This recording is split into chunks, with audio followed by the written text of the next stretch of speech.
Hello and welcome all to Tales from the Time Traveler's Tavern. I will be your guide and navigator, Mr.E, taking you on this informative journey. Informative of what?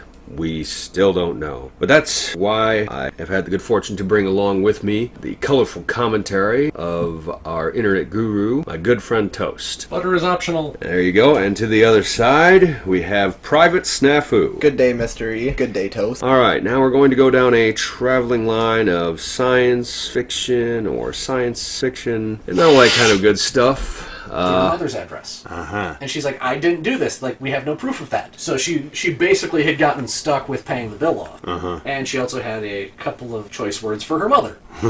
I imagine that there was more than a few. Yeah. Probably. But because they can't prove that, that it wasn't just freely given. Well, at that point, though, I mean, isn't it a point of you are stealing your child's identity? It's a I don't want to say it's a gray area because there's probably a law about it somewhere. But if you have someone's name and social security number, you can basically be that person. Right. Which is how identity theft occurs. Most people tend to pick dead people. One of the other people I know is dead in Sandusky, Ohio. Can you elaborate, please? Name almost identical. Okay. Date of birth almost identical. Okay. I think he said he looked into it, but like the actual social security numbers were like wildly different. Yeah. But like all of the details, right? Besides being Sandusky, Ohio, were nearly identical. So he's like, yep. So he jokes that he's dead in Sandusky, Ohio. I see. Because he's like, yeah, there's a tombstone and everything. Yeah, that and the kid was like 6 months, something like that. And he's like, but still. Oh, so if he got a hold of that social security number, he could, in theory, be that person. Isn't that basically what the Highlander did? Sort of. In the first movie? Well, in the first movie, the Highlander, I believe, because this is all before records are kept well, just kept moving. Right. Another way to go about it was... I could almost be positive that he was stealing identities from dead children. Yeah, the easiest way to go about that is to actually just get the paperwork at courthouses. Right. And then just lose the death certificate. Right. I can't remember which story it was. Because I think it was a movie as well, where someone was looking into something, and they're like, this judge is actually a serial killer. Well, he had a second identity, but then his identity as the judge was backstopped by he stole an identity from someone else, burned the courthouse down, waited like 5-10 years before he even used the identity. So it's whenever someone would be like, oh, can I get a birth certificate? Oh, I'm sorry, the courthouse burned down. Oh, when was it? Oh, about 10 years ago. Oh, well, can you get us a new copy? Sure. That sort of thing. Because that way it was easy enough to just destroy a record, and then when they go to recreate it, just go, yeah, there's a slight error, it's actually supposed to be this. Not that I've ever stolen someone's identity. That you can prove. Insert dramatic sting here. Sting? Dramatic sting. Oh, okay. Commonly played on an organ. Leave all those jokes alone. Thank you for that. I wasn't thinking about that, and I gotta remember to around you. Oh, you should hear the stuff we talk about at work. By all means, elaborate. Nope. But this brought up another interesting topic, which was terms of respect and of understanding. One of the things that I've run into recently is a surprising lack of understanding from some people toward the LGBT category of citizens. Depending on who you're talking to, it's LGBTQ. Queer? Yeah. Huh. Really? They included queer? Yeah. Interesting. Also, technically, if you want to get down to the nitpickiness, you can get like an acronym that's like 15 to 20 letters long. Yeah, I'm not getting into that. Yeah, most people just go LBGT. Close enough. Yeah. Because realistically, from my side of things anyway, it is the very simple attitude of, I don't care who you're screwing, as long as it isn't me, when I'm not a willing party. There's two directions to run with that. One is a joke I made at work.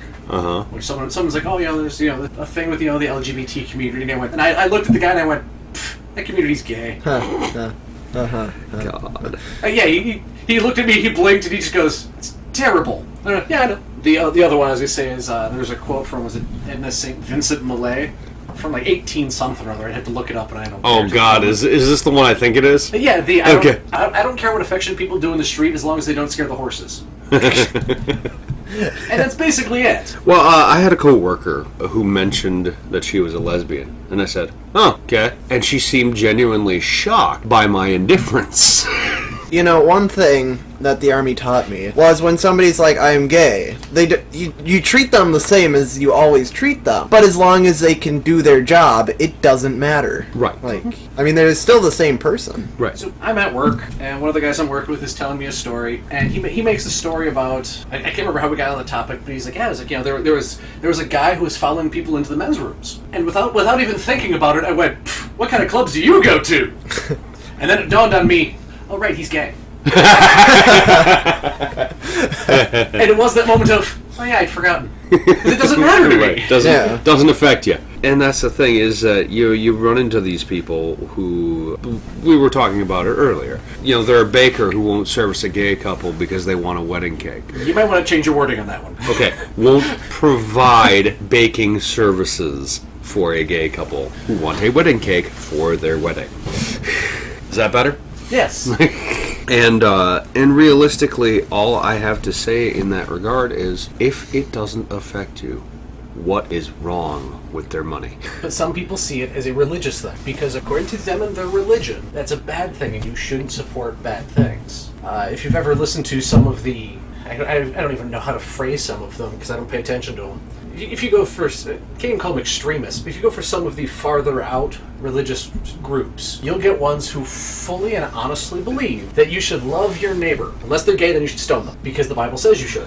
Yeah, I mean, that's kind of like Hobby Lobby catching flack a couple of years back because they adamantly refuse to let their insurance cover birth control for the same reason, because they believe that it's against the will of God. The question I always had for that was, how do you know the will of God? Exactly. That's just it. When you get people who firmly believe that this is right, why? Because I say so. Right, and that's all they got. They turn into a bad parent because they can't provide a better answer. Well, on the other end of that, religion is there to provide answers when there are none. It's a matter of faith. You just have to take it as it's going to be okay. The point of some of it is to provide a moral code, keep people from just being complete dicks to everybody.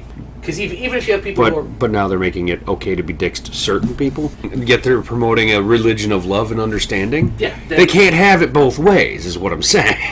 And now we're back to the gay comments. Or, in fact, we're back to truth and journalism. Well, I mean, like, getting back to the subject, though, of these businesses We not... have a subject? As close as we're ever going to get on this program. I don't know. But back to what we were speaking of previously, I was just thinking, like, is it not the business's right to deny whoever they want? Like, you could have one person who's like, oh, I won't make an American flag cake. Well, I'll just take my business and move next door to Joe, who will take my money and make me an American flag cake. Right. But he won't make me an ISIS flag cake, or he won't make me a gay cake. But then I could go to Steve over here, who will make me a Confederate flag cake, or whatever cake, and John, who will make me this cake, and blah, blah, blah.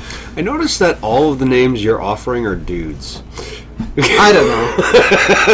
I was hung up on Confederate confectionaries. I know you didn't say it, but in my head, that's... As soon as you said that, I'm like, Confederate confectionaries. Oh my god.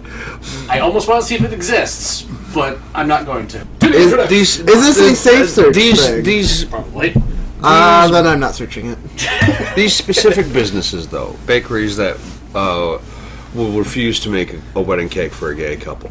If they make erotic cakes, do they no longer make those too? Some of it comes down to when you state that you're not going to provide a service for someone. You kind of need to. I don't want to say you have to provide a reason, but you have to provide a reason. Most of the people that I'm aware of are coming out of it and saying, "I will not provide this because of my religion." So they're making it a religious issue and not a business issue. Whereas, in effect, it's both. well, the question is does your religion affect your business that much? I mean, and if so, I mean, are you running your business strictly by your religion, or only when you choose to enforce it? That's where I would have a problem. If you're citing religious beliefs as a reason for not providing a service, that's fine. If it's consistent in what you're doing. But the question also becomes then, if you cannot provide a service because of a religious belief, can you also not provide a service because you don't like how someone looks? Yeah. Can you? Where's the discrimination end? Can I not provide a service because I don't like a certain group of people? Can I, in all honesty, let's say I make cakes, just because we're already on cakes. Also because I kind of want cake now.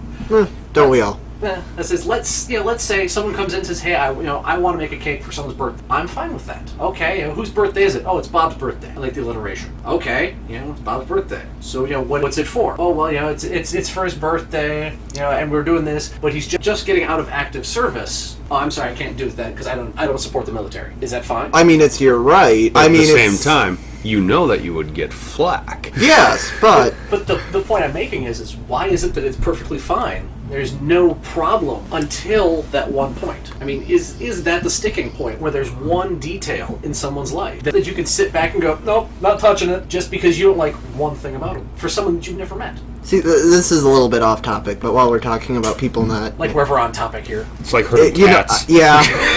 It's a good album, though. So, while we're on this topic, I heard a group of soldiers that were deployed in Afghanistan early, 2004, 2005. They like Starbucks coffee. So they wrote to Starbucks, they were like, hey, we really love your coffee, but we can't get it out to where we're deployed. Could you send us some? And Starbucks replied, no, we can't, because we do not support the war effort. Now, that's their conscious decision. They turned away the soldiers because they're like, we don't support this. So what's the difference between Starbucks turning down soldiers from bakers turning down people who want ISIS cakes or... What's the difference between Starbucks not putting a Christmas tree on their cup and then putting it on there? Past, 2-3 years? Yeah. There have been major controversies because it's a war on Christmas! Because Starbucks went with a red cup. Oh yeah, they changed the theme of their... Oh yeah, I remember that. I do remember that. Yeah. And I thought it was ridiculous. But at the same time, that's what I'm saying, is each of these arguments, no matter how far to one side or the other, when you really look at them, they seem ridiculous. Yeah. Part of it also is when you're getting down to it, there's the difference between a religious belief, which, I mean, yeah, people get a little weird about the religious beliefs because there's no real foundation for them. It's about belief. It's about what you believe. Right. Blindly, in many cases. Depends on who you're talking to.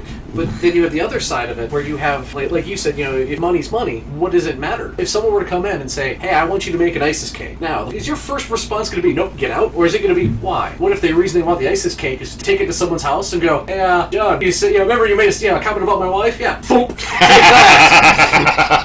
Maybe he wants you to wants you to club someone with, because if you're clubbing someone with your cake, I think you're making it wrong. But again, it's the... That's going to be a t-shirt. What, clubbing someone with a cake? No, if you're clubbing someone with a cake, you're making it wrong. But like I said, some of it is the... If you have someone coming in... another good example would be... So, what if someone comes in and says, okay, like I said, I need a cake for my wedding. And they say, oh, what's her name? And you respond with, I'm sitting here going, I can't come up with an actual good one. Because it's that one with just all the names just went out of my head. Steve, John, Bob, Jerry. I was going to go with something very ethnic. Oh. Ahmed. Dewan. I'm kind of wondering why you're all going for dudes. Actually, that one's unisex. But, I've seen both. what if it's some white guy coming in and get married to some black lady? Right. Is it still okay for them to go, nope, get out? Yeah, Shonda. where's the line? Laquisha.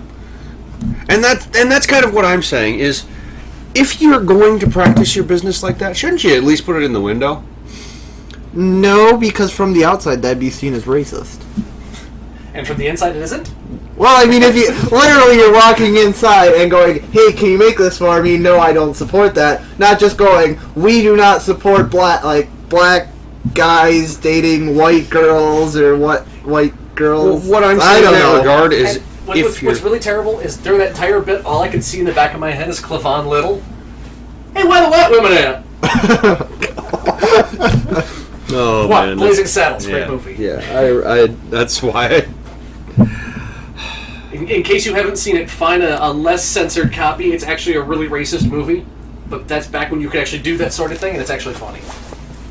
Well, We're back to Mel Brooks. What? He does good work. He got away with a lot. That's because at the time, Just in general. If you look at his entire career, he got away with a lot. at the time he was making movies, you could get away with a lot of stuff because it was fine to be racist. It was perfectly fine. I mean, yeah, you had people, who... As long as you had a person of that race making the joke. That's what I think the decision was. I think some of it was the way the joke was made. Right. Because, like I said, in the instance of Blazing Saddles, the whole joke of the movie was that the black sheriff is like the heroic lead. Right. And everyone else is being horribly racist to him, and he even is kind of racist towards it, himself. Right. But it all comes back around to, by the end of it, people are like, well, you're not that bad, you're just like the rest of us. And, it's like Cleavon Little just going, well, I'm out. All right, well, on that note of fact, validation, and verification, any other shuns we should add to that? Parting words, Snafu? I don't know. It's above my pay grade. Okay, and Toast? I can't believe it's not butter. All right, then. Once again, this has been your navigator and guide, Mr. E. Thank you for joining Tales from the Time Traveler's Tavern. So that's it.